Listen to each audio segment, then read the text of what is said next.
ஜெபம் செய்வோம். எங்கள் அன்பின் கடவுளே, இந்த பரிசுத்த ஞாயிறு ஆராதனை வேளையிலே ஆண்டவரே, உம்மை துதிக்கவும் ஸ்தோத்திரிக்கவும் நாங்கள் வீடுகளில் இருந்த வண்ணமாய் இந்த காணொளி ஆராதனையிலே பங்கு பெற ஆண்டவர் எங்களுக்கு அருள் பாராட்டியிருக்கிறதற்காக நன்றி செலுத்துகிறோம். தொடக்கம் முதல் நிறைவு வரை எங்களோடு இந்த நேரத்திலும் வழிபாட்டில் பெற்றுக்கொள்கிற ஆற்றல், ஆலோசனை, உம்முடைய திருவுள்ள வழிநடத்துதல் வாழ்நாள் முழுவதும் நிறைவாயிருக்க எங்களையும் ஆராதனையும் நீர் பயன்படுத்த வேண்டும் என்று கிறிஸ்து இயேசுவினுள் வேண்டிக் கொள்கிறோம் பிதாவே, ஆமேன். நாம் யாவரும் இணைந்து கிறிஸ்தவ கீர்த்தனையில் 224வது பாடல், தாசரே தரணியை அன்பாய் இயேசுவுக்கு சொந்தமாக்குவோம் என்கிறதிலே பல்லவி, அனுப்பல்லவி, முதல் 2 சரணங்களை நாம் பாடி இந்த ஆராதனையை தொடங்குவோம்.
ஜெபம் செய்வோம்.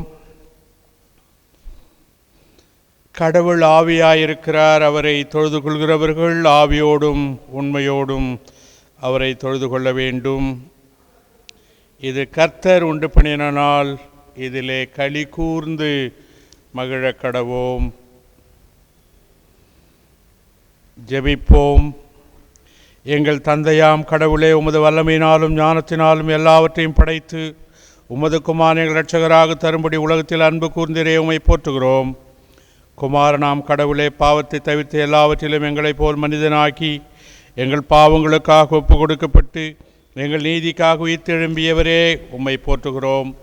பரிசுத்த ஆவியானவராகிய கடவுளே, எல்லா உண்மைக்குழும் எங்களை வழிநடத்தி கடவுளின் அன்பை எங்கள் நெஞ்சில் பொழிகிறவரே, உம்மை போற்றுகிறோம்.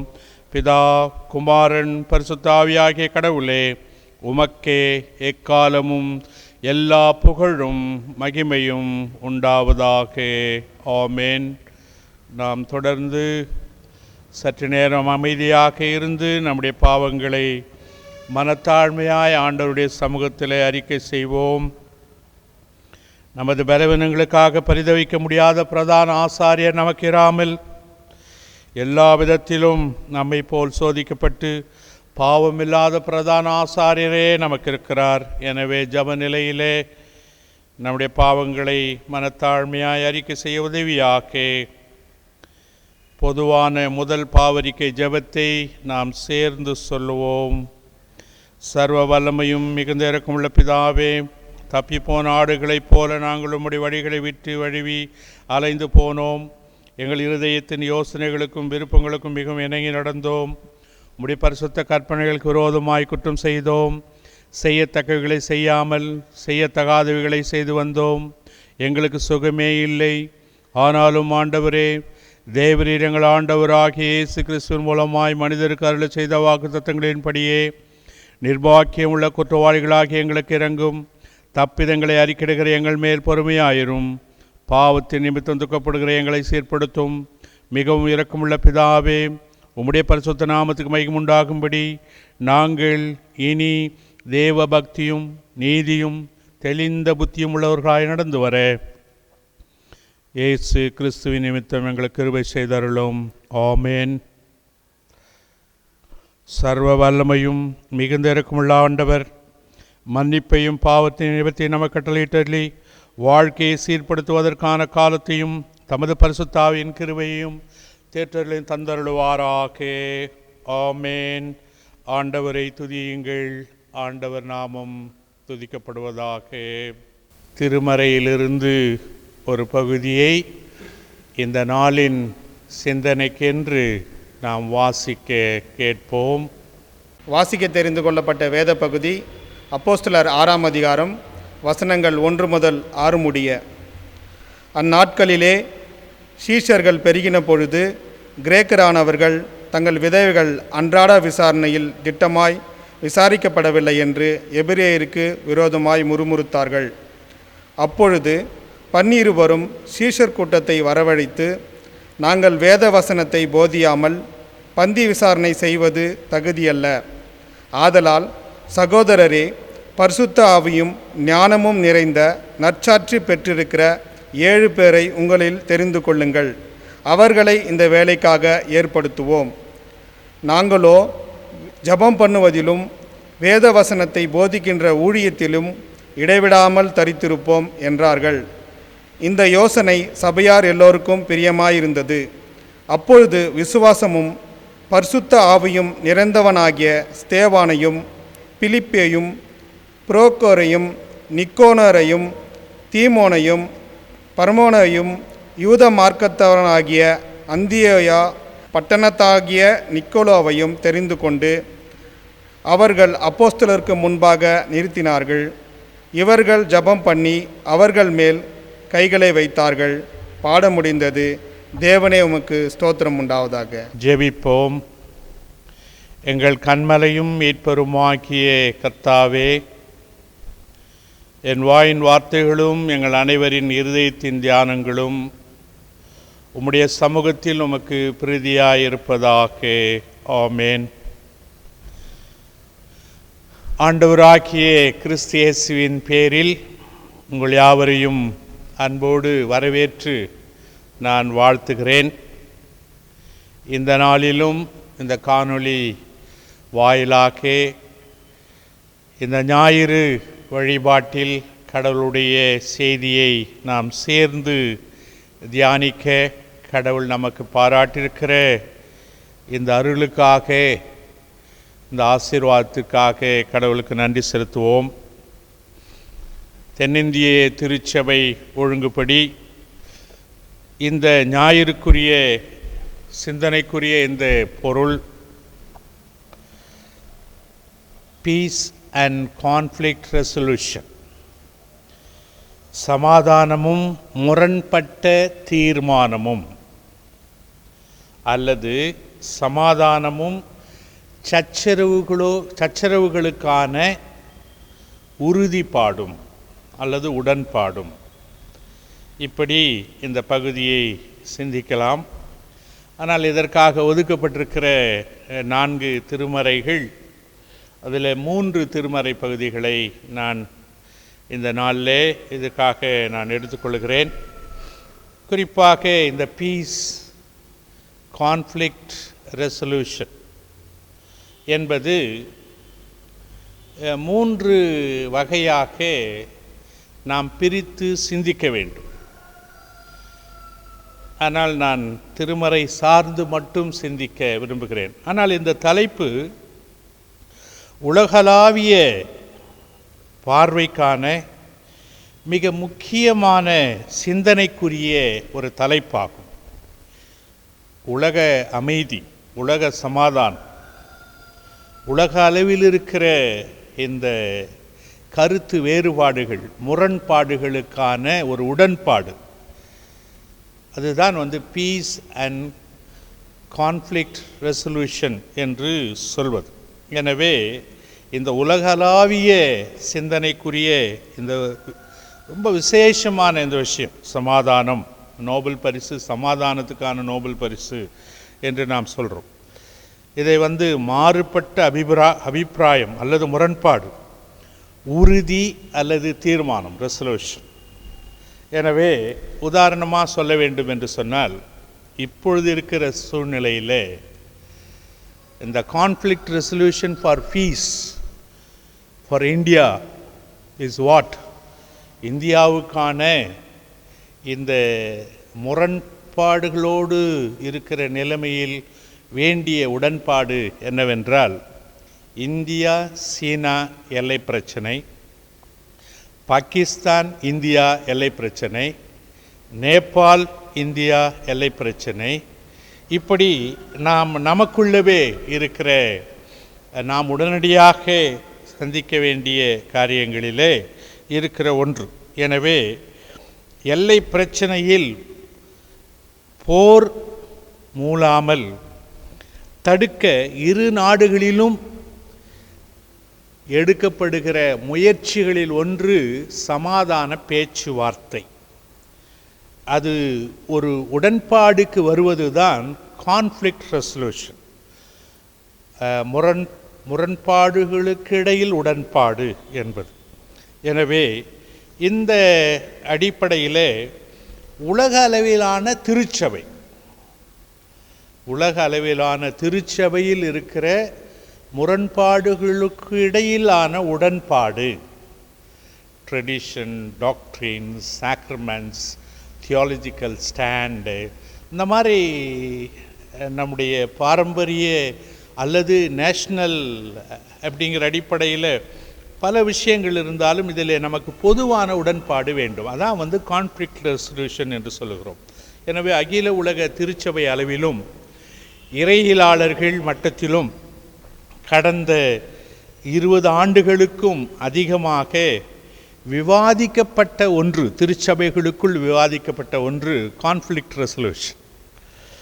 எனவே அதை தான் இந்த சமாதானமும் முரண்பட்ட தீர்மானமும் என்பதை திருச்சபை அருளுரை தலைப்பாக கொடுக்கப்பட்டிருக்கிற காரியம், திருச்சபைக்குள் சில உடன்பாடுகள், அதற்கான பேச்சுவார்த்தைகளும் நடந்து கொண்டிருக்கிறது. உதாரணமாக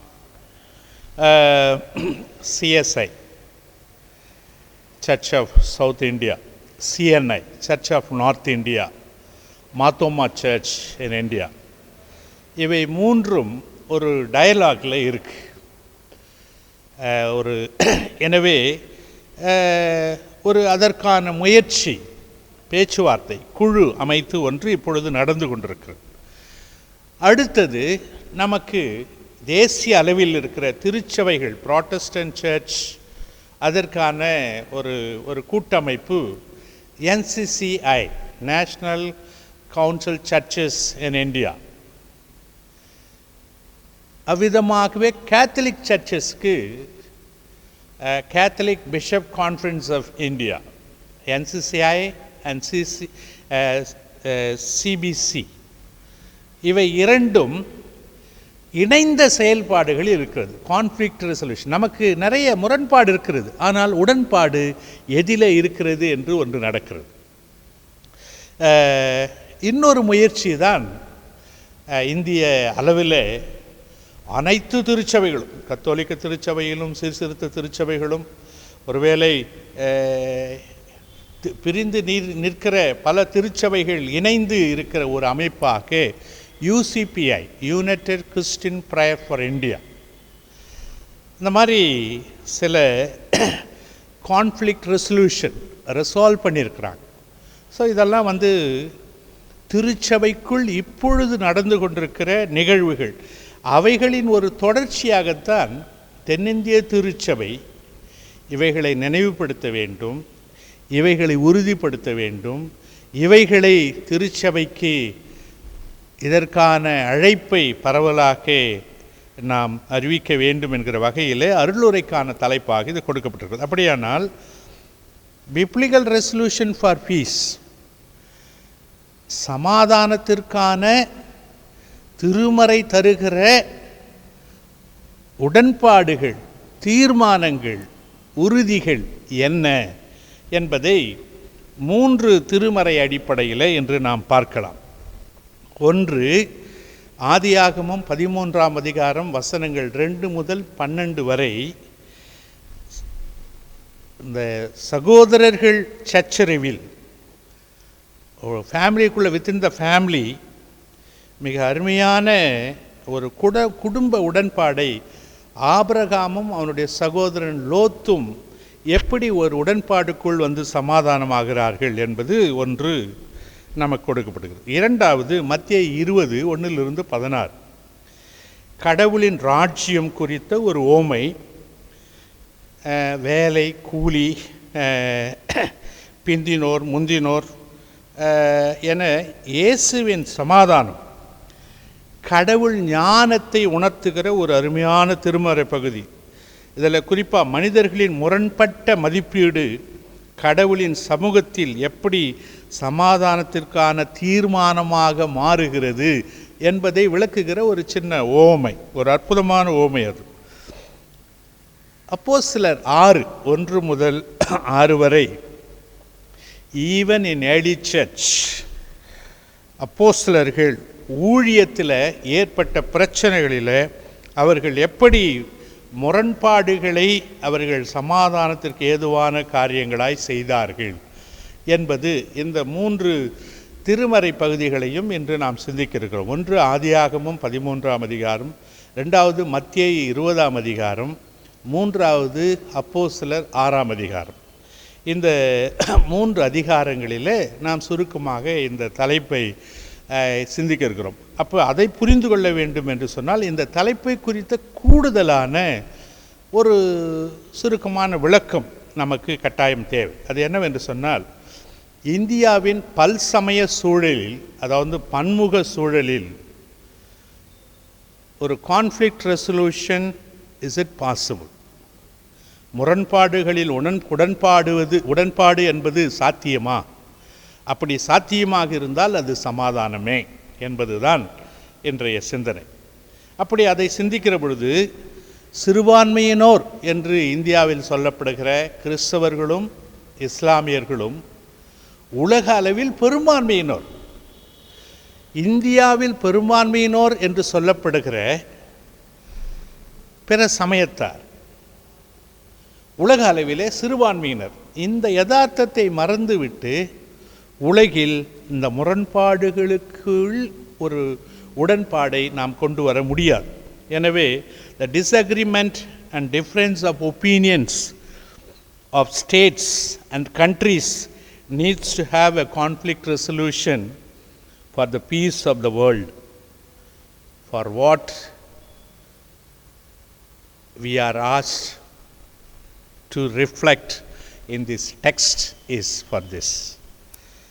இந்த அருளுரையில் இந்த தலைப்பு ஏன் கொடுக்கப்பட்டிருக்கிறது என்பதனுடைய ரகசியமே அதான். எனவே முரண்பாடுகளுக்கு ஆன ஒரு சமாதான பேச்சுவார்த்தைகள் தேவை என்பதை கிறிஸ்துவ திருமறை போதனை நமக்கு தெளிவாக சொல்லுகிறது. அப்போ இந்த 3 திருமறைகளிலும் இருக்கிற முக்கியமான அம்சங்கள், ஒன்று விட்டு கொடுத்தல், இரண்டாவது ஒப்புரவாகுதல், மூன்றாவது சமூக சமத்துவத்திற்கு ஆனது, அடுத்து நீதியின் கனிகளை ஆவியின் கனிகளாக வாழ்வில் செயல்படுத்துதல். இதை கலாத்தியர் 5:22-23 அன்பு, சந்தோஷம், சமாதானம், நீடிய பொறுமை, தயவு, நற்குணம், விசுவாசம், சாந்தம், இச்சை அடக்கம் என்கிற இந்த ஆவியின் கனிகள் நிறைந்ததாக இருக்கிற பொழுது இந்த முரண்பாடுகள் களைந்து ஒரு உடன்பாடு உருவாகி அங்கே சமாதானம் நிலவும் என்பது திருமறை தருகிற போதனை. This is the teaching of the church. எனவே அந்த அடிப்படையில் இவைகள் தனி மனிதனுக்கென்று இந்த ஆவியின் கனிகள் சொல்லப்பட்டிருந்தாலும் முழு சமூகத்திற்கும் தனி மனிதன் பொறுப்பாகிறான் என்பது கிறிஸ்துவ போதனை. எனவே அந்த அடிப்படையில் இன்றைய திருமறை பகுதிகளை நாம் பார்க்கலாம். ஆதியாகமம் 13ஆம் அதிகாரம் மனித வரலாற்றின் தொடக்கத்தில் நடந்த ஒரு குடும்பத்தில் நடந்த ஒரு பிரிவு. அந்த பிரிவு எப்படி வருகிறது? அந்த பிளவை கடவுளுடைய மனிதனாக இருக்கிற, கடவுளுடைய அழைப்பை பெற்றிருக்கிற ஆபிரகாம் தொடக்கத்திலேயே அதை எப்படி சாதுரியமாக சமாதானமாக ஒரு அபிப்பிராய பேதத்தை, ஒரு பிரச்சனையை எப்படி அவர் கையாளுகிறார் என்பது தான் இந்த பகுதியில் வருகிற சிறப்பு.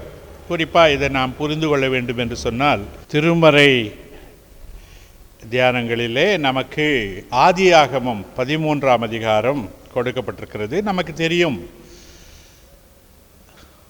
ஆதியாகம புத்தகத்தில் மனித வரலாறு 12ஆம் அதிகாரத்தில் தொடங்குகிறது. அப்படியானால் முதல் 11 அதிகாரம் என்ன என்று நாம் கேட்கலாம்.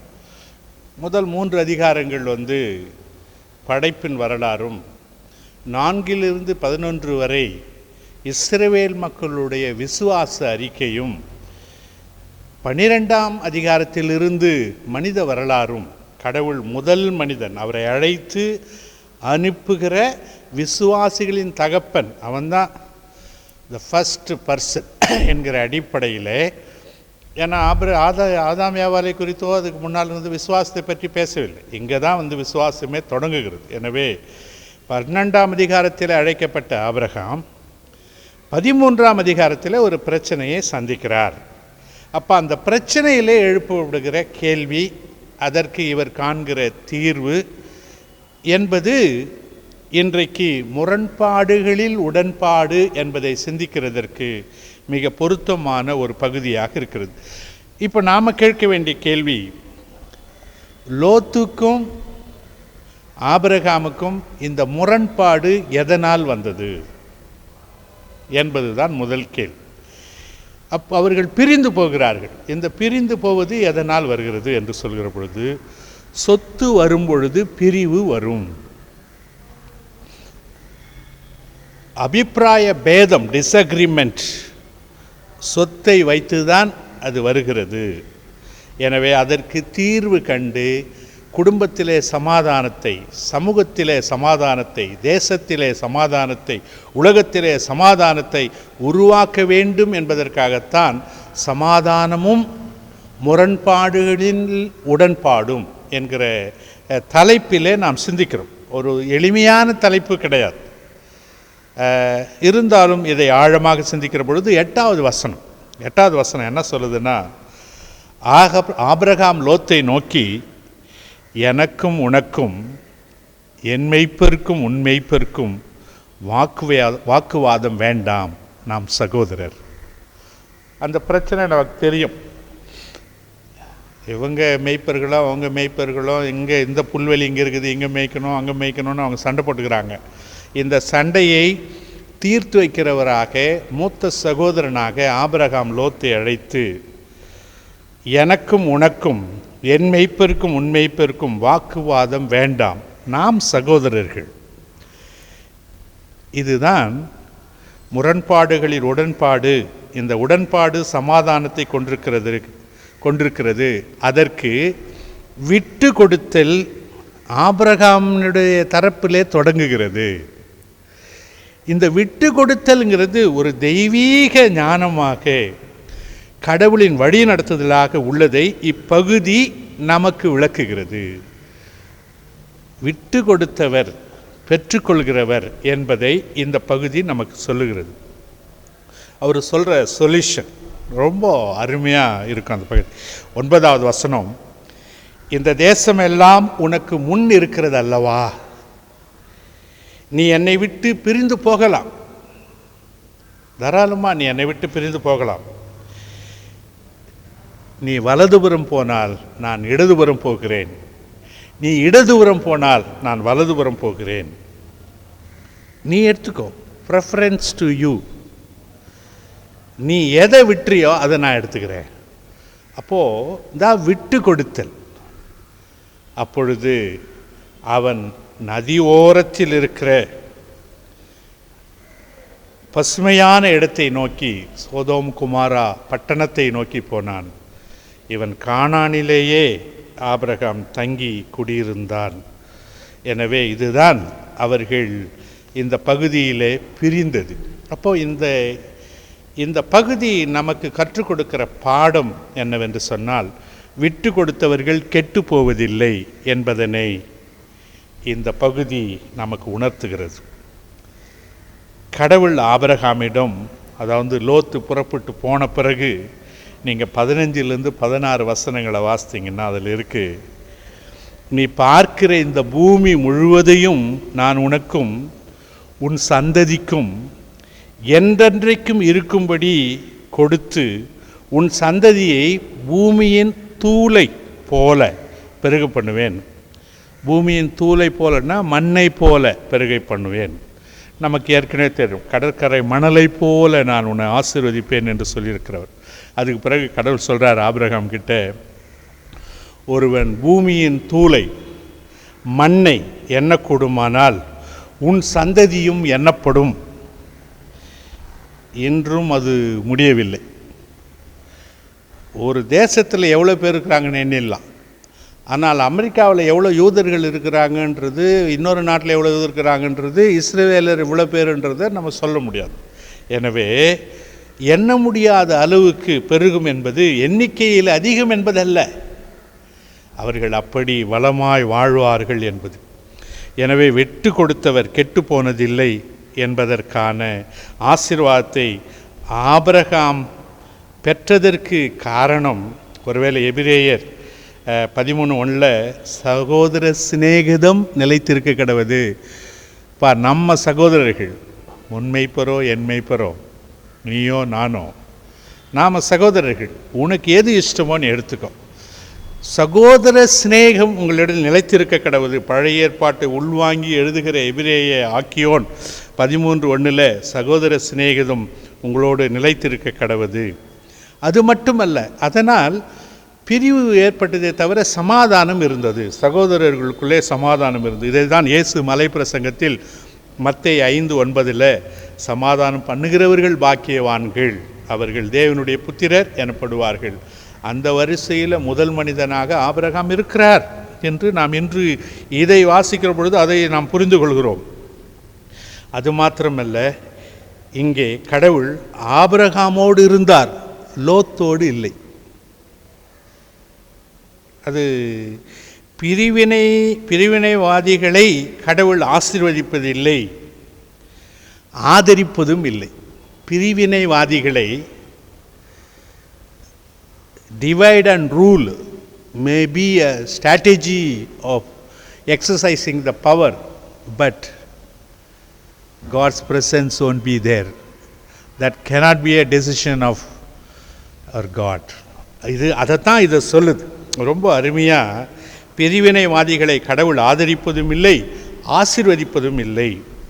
சமாதானத்திற்காக, ஒப்புரவாக்குதலுக்காக எதையும் இழக்கிறவர்களுக்கு அவர்கள் நினைப்பதை விட அதிகமாக கொடுக்கிறார், உடன் இருக்கிறார், ஆசீர்வதிக்கிறார், ஆசீர்வாதமாக வைக்கிறார் என்பதுதான் இந்த 15-16 வசனம். நீ பார்க்கிற இந்த பூமி முழுவதையும் நான் உனக்கும் உன் சந்ததிக்கும் என்றென்றைக்கும் இருக்கும்படி கொடுத்து உன் சந்ததியை பூமியின் தூளை போல பெருக பண்ணுவேன் என்று ஆண்டவர் சொல்லுகிறார். எனவே இதை தொடர்ந்து அப்படியே அப்போஸ்தலர் 6ஆம் அதிகாரம் முதல் 6 வசனங்களை நாம் பார்க்கிற பொழுது அதையும் முதல் அதிகாரத்தில் பரிசுத்த ஆவி உங்களிடத்தில் வரும்பொழுது நீங்கள் பலனடைந்து யூதேயாவிலும் எருசலேமிலும் சமாரியா முழுவதும் பூமியின் கடைசி பரியந்தும் எனக்கு சாட்சிகளாக இருப்பீர்கள். 1:8. 2ஆம் அதிகாரம் பெந்தகோஸ்தே திருநாள், பரிசுத்த ஆவியை பெற்றுக்கொள்வது. 3ஆம் அதிகாரம் பேதுருவும் யோவானும் வெள்ளியும் பொண்ணும் எங்களிடத்தில் இல்லை, ஆனால் இயேசுவின் நாமம் எங்களிடத்தில் இருக்குது. இயேசு கிறிஸ்துவின் நாமத்தினாலே எழுந்து நட, அந்த பேருக்கு அவ்வளோ பெரிய வல்லமை இருக்கிறது என்று இயேசுவை அறிவித்தவர்கள். இந்த 5ஆம் அதிகாரத்துக்கு வரும்பொழுது அனனியா சப்பீரால் என்கிற இன்னொரு பிரச்சனையும் அப்போஸ்தலர் நடவடிக்கைகள் வைக்கிறது. 6ஆம் அதிகாரத்தில் வருகிற பொழுது இன்னொரு பிரச்சனையை அப்போஸ்தலர்கள் சந்திக்கிறார்கள். இதெல்லாம் மற்றவர்களுக்கு. இப்போது நேரடியாக அப்போஸ்தலர்கள் தொடக்க கால திருச்சபையில் ஒரு பிரச்சனையை சந்திக்கிறார்கள். அந்த பிரச்சனை என்ன அப்படின்னா, கிரேக்க விதவைகளை எபிரேயர்கள் சரியான முறையில் அவர்களை கவனிப்பதில்லை, விசாரிப்பதில்லை, அவர்கள் தேவைகளை சந்திப்பதில்லை என்கிற குறை அங்கே அப்போஸ்தலரிடத்திலே கொண்டு வரப்படுகிறது. இதனால் ஏற்படுகிற ஒரு பிரச்சனைக்கு, ஒரு பிளவுக்கு, ஒரு முரண்பாட்டுக்கு, ஒரு அபிப்பிராய பேதத்துக்கு அப்போஸ்தலர்கள் ஒரு தீர்வை முன்மொழிகிறார்கள். அதுதான் இந்த பகுதி, ரொம்ப அருமையான பகுதி. அப்போது இந்த பகுதி திருத்தொண்டர்களை நியமித்தல், முதல் டீக்கன்ஸை ஏற்படுத்துகிறாங்க, சபை உதவியாளர்கள். இதற்கான காரணம் என்ன, பிரச்சனை என்ன, அப்போஸ்தலர்கள் ஏற்படுத்தின மாற்று ஒழுங்கு என்ன என்பதுதான் த கான்ஃப்ளிக்ட் ரெசல்யூஷன், முரண்பாட்டில் ஏற்பட்ட உடன்பாடு. அப்போது முரண்பாடுகளும் உடன்பாடுகளும் என்பது இந்த பகுதியில் நாம் விளங்கி கொள்ள ஒரு உதவியாக இருக்கிறது. தொடக்க கால திருச்சபையிலும் பிரச்சனைகள், பிரிவினைகள் இருந்தது. அப்போஸ்தலர்கள் கடவுளின் ஞானத்தை கொண்டு அதனையும் சபை விரிவாக்கத்திற்கு உதவியாக எப்படி மாற்றினார்கள் என்பதுதான் ஆவியானவருடைய உந்துதலாக, செயல்பாடாக, தெய்வீக ஞானமாக இதில் வெளிப்பட்டது என்று அப்போஸ்தலர் 6ஆம் அதிகாரத்தை ரொம்ப கவனமாக நிதானமாக வாசிக்கிற பொழுது நாம் புரிந்து கொள்ள முடியும். 2 பிரச்சனைகள் இருக்கிறது. ஒன்று, பந்தி விசாரிப்பில் கிரேக்க விதவைகள், கைம்பெண்கள் கவனிக்கப்படவில்லை, மொழி பிரச்சனை, கிரேக்கர்களா எபிரேயர்களா என்கிற மொழி பிரச்சனை. 2வது, அப்போஸ்தலர்கள் முழுமையாக தங்களை சுவிசேஷ பணி செய்ய, பிரசங்கிக்கவும் ஜெபிக்கவும் எங்களுக்கு நேரம் போதவில்லை. பந்தி விசாரிப்பதே எங்களுடைய வேலையாக இருக்கிறது, உங்களை நியாயம் விசாரிப்பதே எங்கள் வேலையாக இருக்கிறது, எங்களுக்கு நேரம் போதவில்லை.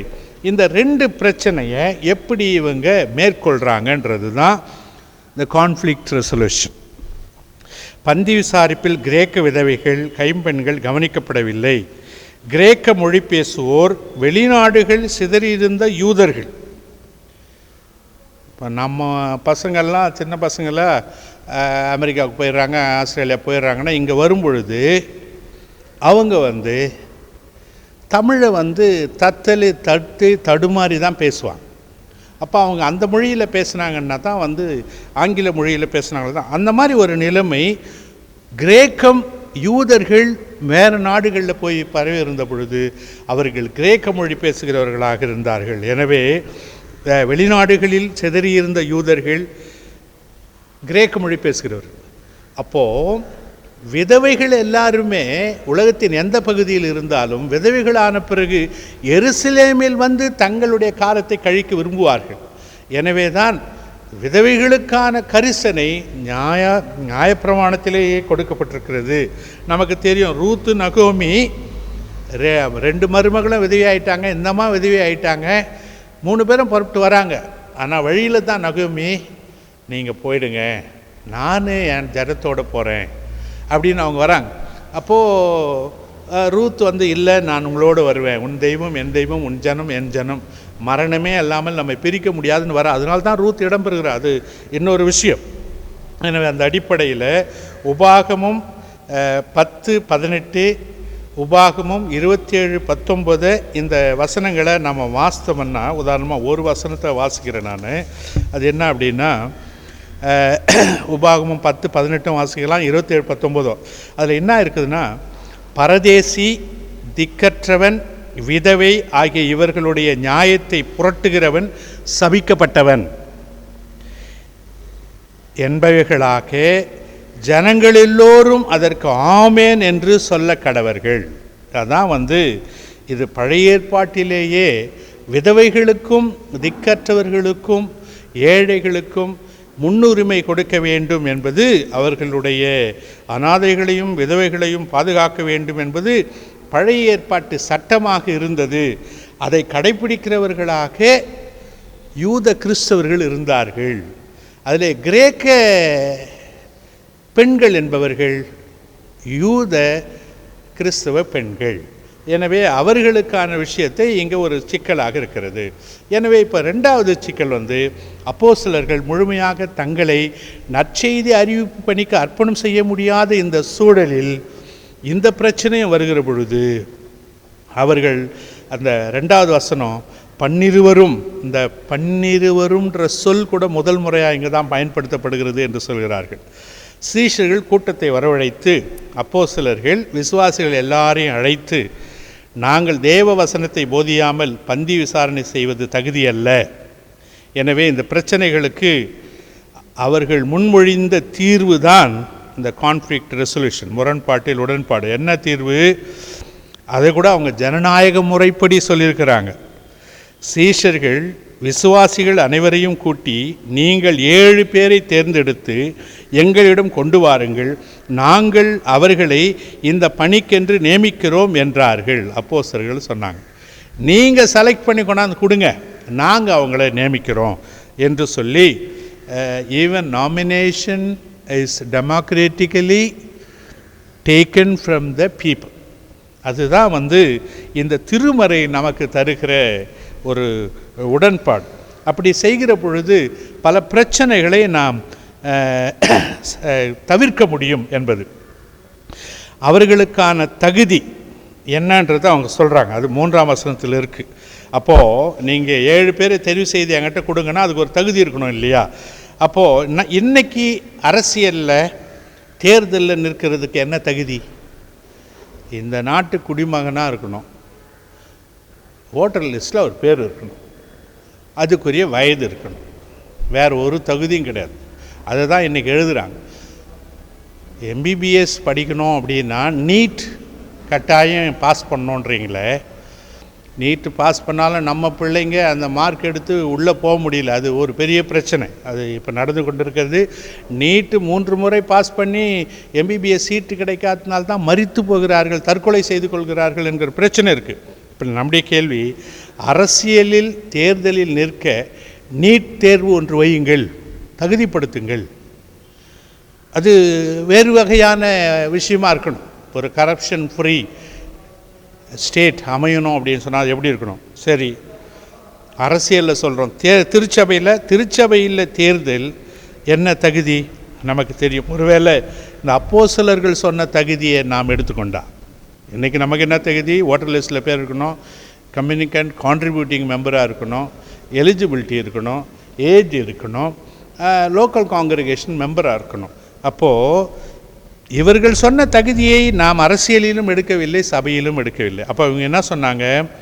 பரிசுத்த ஆவியும் ஞானமும் நிறைந்து நற்சாட்சி பெற்றவர்களாக இருக்க வேண்டும். பரிசுத்த ஆவியும் ஞானமும் நிறைந்து நற்சாட்சி பெற்றவர்களாக இருக்க வேண்டும். எல்லாராலும் நல்லவர்கள் என்று பெயர் எடுத்திருக்க வேண்டும். தொடக்க கால திருச்சபையில் இருந்த இந்த தெரிவுக்கான விஷயம் குறைந்தது குருமார்களை தெரிவு செய்வதற்காவது பயன்பட வேண்டும் என்று நான் மனசார விரும்புகிறேன். இந்த யோசனை சபையார் அனைவருக்கும் பிரியமாக இருந்தது. இப்போ நான் சொல்கிற யோசனை இல்லை, அப்போஸ்தலர்கள் சொன்ன யோசனை சபையார் அனைவருக்கும் பிரியமாக இருந்தது. அவர்கள் தேர்ந்தெடுத்த 7 பேரும் கிரேக்கம் பேசக்கூடியவர்களாக இருந்தார்கள். பிரச்சனையை கிரேக்க பெண்கள் பிரச்சனை கொண்டு வராங்களே, அவங்க அந்த பிரச்சனையை சால்வ் பண்ணுறதுக்கு கிரேக்கம் பேசுகிற இந்த பேர்கள், அந்த 7 பேர் பேரையும் பார்த்தீங்கன்னா அது கிரேக்க நேம்ஸ் அப்படின்னு சொல்கிறாங்க. இப்போ இவர் கிறிஸ்தவரா இல்லையான்றத பேரை வச்சு நம்ம சொல்லிடலாம், இவர் கிறிஸ்தவர் அப்படின்னு, இவர் தமிழ் பெயர், இவர் தமிழர் அப்படின்னு நம்ம சொல்ல முடியும். எனவே கிரேக்க மொழி பேசுகிறவர்களை இந்த பிரச்சனையை தீர்த்து வைக்கிறதற்கு எனவே எனக்கு இந்த பரிசுத்த ஆவியினுடைய வழிநடத்துதல் அப்போஸ்தலர்களோடு இருந்ததினால், ஆபிரகாமோடு கடவுளுடைய ஞானம் இருந்ததினால், அவர்களுக்கு ஏற்பட்ட பிரச்சனையை அவர்கள் எளிதாக ஒரு சமாதானத்திற்கான அந்த முரண்பாடுகளை உடன்பாடுகளாக மாற்றினார்கள் என்பது திருமறை நமக்கு தருகிற டீச்சிங். மத்தேயு 20ஆம் அதிகாரம் ஒரு முதல் 16 வசனங்கள் ரொம்ப ரொம்ப அருமையான பகுதி. இப்போது இந்த முரண்பாடுகளில் உடன்பாடு என்பது இங்கே இறை அரசுக்கு ஒரு முரண்பாட்டையே அவர் உதாரணமாக சொல்கிறார். அவர் தீர்வு கொடுக்கல, நம்மக்கிட்ட கொடுக்குறார் தீர்வை, நீங்கள் கொடுங்க. முரண்பாடு எது, என்ன முரண்பாடு, அதை சுருக்கமாக சொல்லணும் அப்படின்னு சொன்னால், ஒரு தோட்ட எஜமான் தன் திராட்சை தோட்டத்தில் வேலை செய்கிறதற்கு காலையில் ஆட்களை அனுப்பி வேலை செய்கிறதற்கு ஆட்களை அழைத்து வருகிறார். அப்போ அழைத்து வருகிற பொழுது ஒரு நாளைக்கு ஒரு ஆளுக்கு 1 தினாரி, ஒரு பணம் கூலி என்று பேசி அழைத்து வருகிறார். அதற்கு உடன்பட்டு வருகிறார்கள். மீண்டும் அவர் 3ஆம் மணி வேலையிலே போய் தெருவில் நிற்கிறவங்கள பார்த்து, நீங்களும் வாங்க, நீங்கள் ஏன் சும்மா இருக்கிறீங்க. அப்புறம் மறுபடியும் 6ஆம் மணி வேலையிலும் 9ஆம் மணி வேலையிலும் மறுபடியும் போய் தெருவில் வேலை இல்லாமல் அங்கே எங்கே நிற்கிறவர்களை பார்த்து, வாங்கினா எங்களை யாரும் வேலை கூப்பிடல, சரி வாங்க என்று அழைத்து கொண்டு கூலி கொடுக்குறாரு. கடைசியாக கூலி கொடுக்கிற பொழுது எல்லாருக்கும் 1 தினாரி கொடுக்கப்படுவது, காலையில் இருந்து வேலை செய்தவர்களுக்கும் 9ஆம் மணி நேரத்தில் வேலைக்கு வந்தவனுக்கும், அந்த 9ஆம் மணி நேரன்றது மாலை 3 மணி, 6ஆம் மணி நேரம் 12 மணி, 3ஆம் மணி நேரம் காலை 9 மணி. அப்படின்னா முதல்ல வேலைக்கு வந்தவங்க காலைல 6 மணிக்கு வந்திருக்கிறாங்க. 6 மணிக்கு 3 மணிக்கு போனாங்கன்னா 8 மணி நேரம் வேலை திட்டம் தான் இது இருந்திருக்கு. பாருங்கள், இயேசு சொல்லுகிற உதாரணத்தில் கூட ரொம்ப 8 மணி நேரம் வேலை திட்டத்தை வச்சிருக்கிறார். வேதம் எவ்வளோ அருமையாக நம்மோடு பேசுகிறது. மனிதன் இன்றைக்கு போராடி சிந்திக்கிற விஷயங்கள்லாம் என் ஆண்டவர் ரொம்ப எளிமையாக சொல்லியிருக்கிறாரு. எனவே இப்போது இதில் இருக்கிற விஷயங்களை நாம் பார்க்கலாம். இதுதான் நிகழ்ச்சி நமக்கு தெரியும். 13 15 சிநேகிதனே, நான் உனக்கு அநியாயம் செய்யவில்லை. அவங்க எல்லாம் கேட்குறாங்க, நாங்கள் காலையிலே வந்துட்டோம், லேட்டாக வந்தவனுக்கும் ஒரு கூலி, முதல்ல வந்தவங்களுக்கும் ஒரு கூலின்றது அநியாயமாக இருக்குதே அப்படின்னு கேட்டதுக்கு அந்த முதலாளி சொல்கிறார், சிநேகிதனே, நான் உனக்கு அநியாயம் செய்யவில்லை. நீ என்னிடத்தில் ஒரு பணத்திற்கு சம்மதிக்கவில்லையா? உன்னுடையதை நீ வாங்கி கொண்டு போ. அதில் நான் குறைக்கலையே, இவங்க வந்துட்டாங்கன்றதுனால ஷேர் பண்ணி கொடுக்குறேன்னு நான் சொல்லியே. உனக்குரியதை நீ வாங்கி கொண்டு போ. உனக்கு கொடுத்தது போல பிந்தி வந்தவனுக்கு இவனுக்கும் கொடுப்பது என்னுடைய இஷ்டம். என்னுடையதை என் இஷ்டப்படி செய்ய எனக்கு அதிகாரம் இல்லையா? அது மட்டும் இல்லை, அவர் சொல்லுகிற இன்னொரு முக்கியமான போதனை, ரொம்ப நிதானமாக, த டீச்சிங் ஆஃப் கிரைஸ்ட் எவ்வளோ முக்கியம். இயேசுவின் போதனை, இயேசுவின் போதனையே இன்று திருச்சபையினுடைய போதனையாக இருந்தாலே நாம் இந்த உலகத்தை ஆண்டவருக்குள் கொண்டு வருகிற மிகப்பெரிய சாதனையை செய்ய முடியும். அவர் சொல்கிறாரு, நான் தயாளனாக இருக்கிறபடியினால் நீ வன்கண்ணனாக இருக்கலாமா? நான் தயாளனாக இருக்கிறபடியினால் நீ வன்கண்ணனாக இருக்கலாமா என்றார்.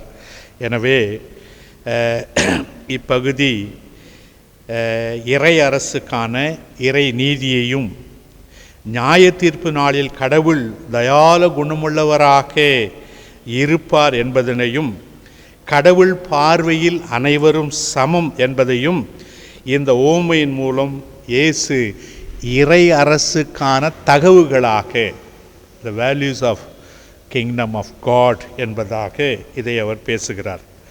அப்போது இது சொல்லுகிற இன்னொரு செய்தி, கிறிஸ்தவர் அல்லாத நீதிமான்கள், பரிசுத்தவான்கள் கடவுள் ராஜ்யத்தில் கடவுள் சேர்த்து கொள்வார் என்பதை தான்.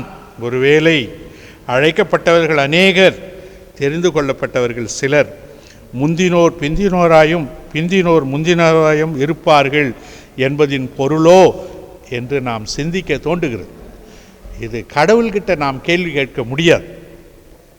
ஆனால் அவரை நாம் அறிந்து கொள்ள வேண்டும், புரிந்து கொள்ள வேண்டும், அதன்படி நடந்து கொள்ள வேண்டும் என்பது தான் teaching of the church, teaching of Christ, teaching of the Bible. அதுதான் ப்ரீச்சிங் ஆஃப் த டே. எனவே அந்த அடிப்படையில் முதன்மையானவர் கடைசியானவர், கடைசியானவர் முதன்மையானவர், இயேசு கிறிஸ்து உருவாக்க விரும்பும் கடவுளுடைய அரசு ஒரு புரட்சிகரமான சமுதாயத்தின் மதிப்பீடுகளில் மாற்றத்தை கொண்டு வருகிறதாக இருக்கிறது. உதாரணமாக படிப்பு, பணம், பதவி, பகட்டு, ஜாதி, ஆண் போன்ற முதன்மையான உயர்வாக கருதப்படுகிறவைகள் கடவுளின் அரசில் பின்னுக்கு தள்ளப்படுமோ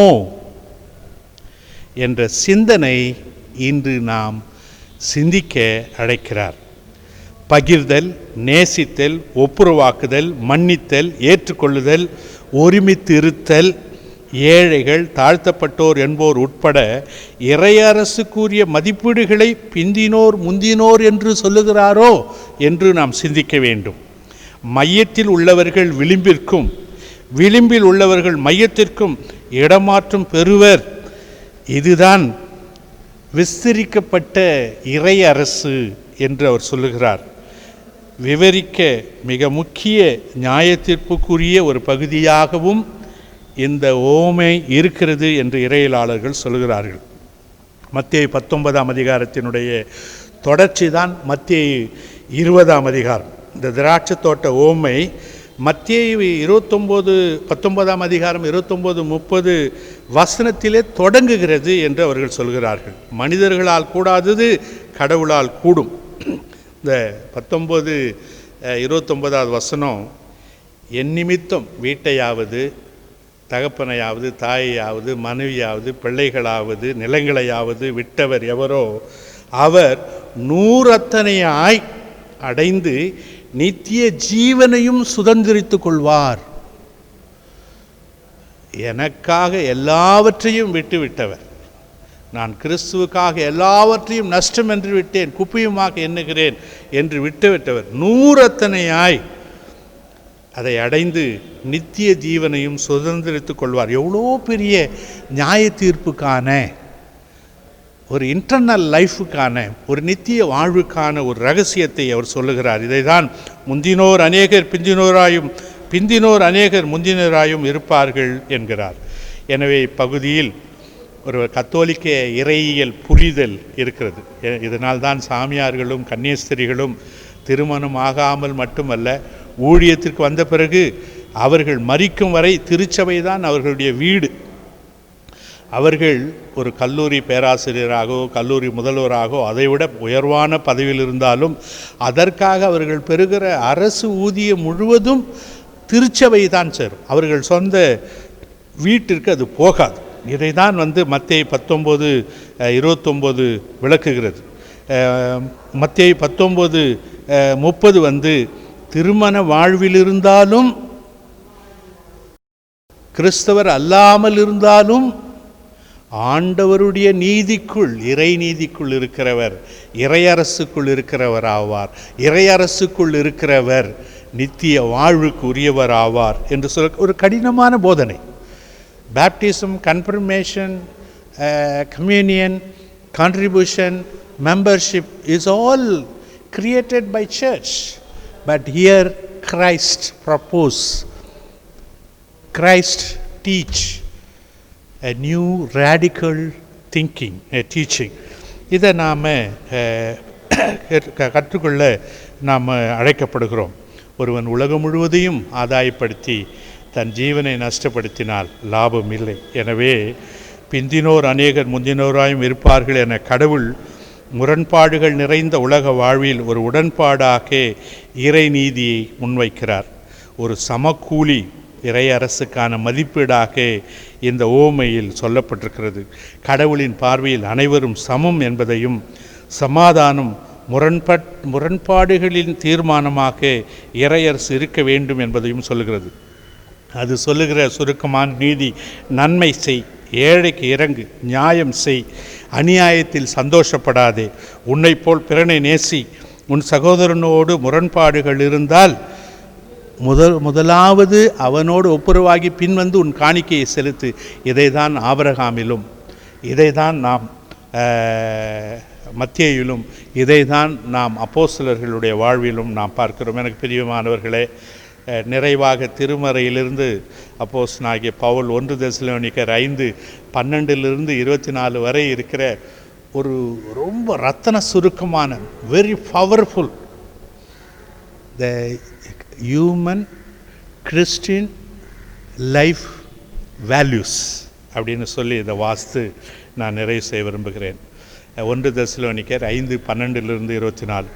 அன்றியும் சகோதர சகோதரிகளே, உங்களுக்குள்ளே பிரயாசப்பட்டு கர்த்தருக்குள் உங்களை விசாரணை செய்கிறவர்களாயிருந்து உங்களுக்கு புத்தி சொல்கிறவர்களை நீங்கள் மதித்து அவர்களுடைய கிரியைகளின் நிமித்தம் அவர்களை மிகவும் அன்பாய் எண்ணிக்கொள்ளும்படி உங்களை வேண்டிக் கொள்ளுகிறேன்.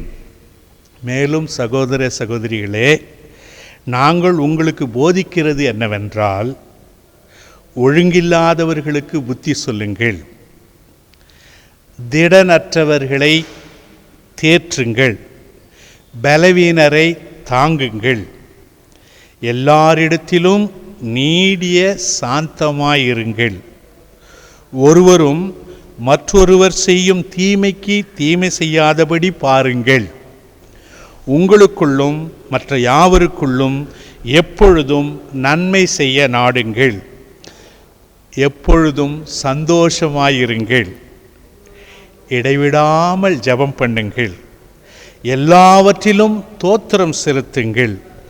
அப்படி செய்வதே கிறிஸ்து இயேசுவுக்குள் உங்களை குறித்து தேவனுடைய சித்தமாயிருக்கிறது. ஆவியை அவிழ்த்து போடாதிருங்கள், தீர்க்க தரிசனத்தை அற்பமாய் எண்ணாதிருங்கள், எல்லாவற்றையும் சோதித்து பார்த்து நலமானதை பிடித்து கொள்ளுங்கள், பொல்லாங்காய் தோன்றுகிற எல்லாவற்றையும் விட்டு விலகுங்கள். சமாதானத்தின் தேவன் தாமே உங்களை முற்றிலும் பரிசுத்தமாக்குவாராக.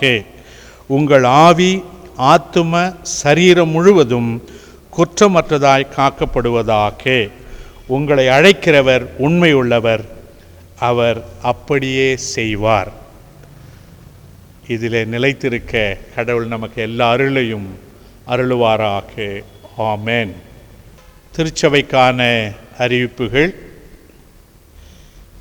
இந்த வாரத்தில் தங்களுடைய பிறந்த நாள், திருமண நாளை காணுகிற அனைவரையும் திருச்சபை சார்பாக நமது ஆண்டவரும் இரட்சகருமாகிய கிறிஸ்துவின் பேரிலே வாழ்த்துகிறோம். கடவுள் உங்கள் யாவருக்கும் சரீர பலத்தையும் சுகத்தையும், உங்களுடைய விண்ணப்பங்களுக்கும் வேண்டுதலுக்கும் ஸ்தோத்திரங்களுக்கும் செவி சாய்த்து ஆண்டவர் உங்கள் காணிக்கைகளை ஏற்று அங்கீகரித்து ஆசீர்வாதத்தோடு நடத்துவாராக.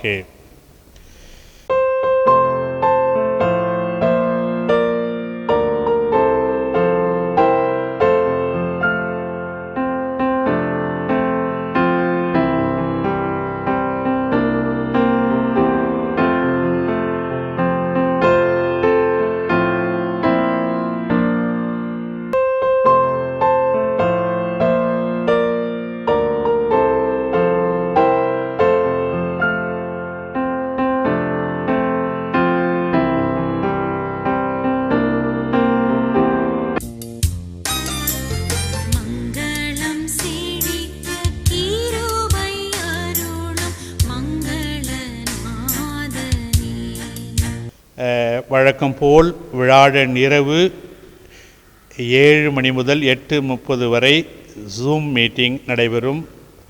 அதிலே நாம் திருமறையை ஆய்வு செய்கிற நிகழ்வும் கலந்துரையாடலும் நடைபெறும். இந்த வெள்ளிக்கிழமை முதல் உபவாச ஜபக்கூட்டம் ஒவ்வொரு வாரமும் வெள்ளிக்கிழமை காலை 10 மணி முதல் 12 வரை நம்முடைய ஆலயத்திற்குள் உபவாச ஜபம் நடைபெறும். ஆயரே அதை முன்னின்று நடத்துவார். முடிந்தவர்கள் பங்கு பெற அன்போடு அழைக்கிறேன். தின ஜபம் தொடரும். டிவி ஊழியம் தொடரும். குறிப்பாய் டிவி ஊழியத்திற்கு மிஸ்டர் அண்ட் மிஸ்ஸஸ் மெர்லின் என்பகுமார் பர்னேஸ்வரம் அவர்கள் ரூபாய் 4000 அவர்கள் காணிக்கையாக இந்த ஊழியத்துக்கு கொடுத்திருக்கிறார்கள். அவ்விதமாகவே இந்த டிவி ஊழியத்திற்கு மிஸ்ஸஸ் டெல்சி சந்திரசேகர், விவேகானந்தர் நகர், காட்பாடி அவர்கள் ரூபாய் 25,000 அவர்கள் இந்த டிவி ஊழியத்துக்காக கொடுத்திருக்கிறார்கள். பெயர் சொல்ல விரும்பாத நம்முடைய ராட்சபர் நினைவாலய உறுப்பினர் டிவி ஊழியத்திற்காக ரூபாய் 10,000 கொடுத்திருக்கிறார்கள். இந்த கொரோனா வைரஸ் நிவாரண உதவிக்கு அவரே ரூபாய் 5,000 வழங்கியிருக்கிறார்.